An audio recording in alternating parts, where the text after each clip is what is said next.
Minnesota Timberwolves are reportedly looking to trade for an alpha and are expected to pursue Kevin Durant.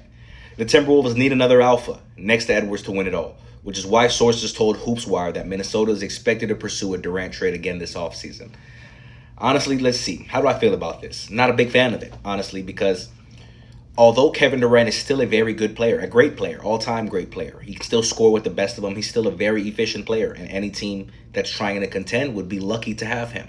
But I don't know if Minnesota adding Kevin Durant puts them over the hump to allow them to realistically compete for a championship.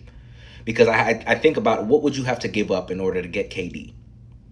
Potentially Julius Randle, maybe Naz Reid in the sign and trade. You gotta get creative to get KD, and you're gonna have to gut your team a little bit to try to get a player of that stature. It's not just gonna be an easy transition.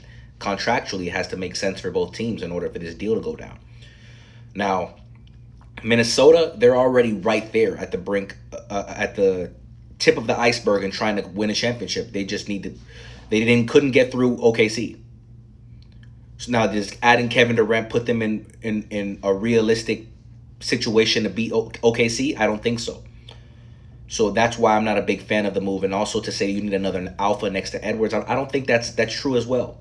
Because Anthony Edwards is your alpha. The team goes as he goes, but he needs a little bit of help. And I don't know if that's the type of help that he needs, but he needs more guys that can shot create, more question mark guys. When I call question mark guys are like the Jamal Crawfords, the Lou Wills, the J.R. Smiths, the Nick Youngs, the guys that they're super talented. You can throw them in the game and end of the shot clock, things aren't going well. You can give it to them and they can make something happen. They have the skill set to allow that to happen. Now, you have some guys on your team like DiVincenzo, but you need more of those guys because you have a bunch of guys on your roster that are good for what they do. They play defense, they can spot up, they play their roles well.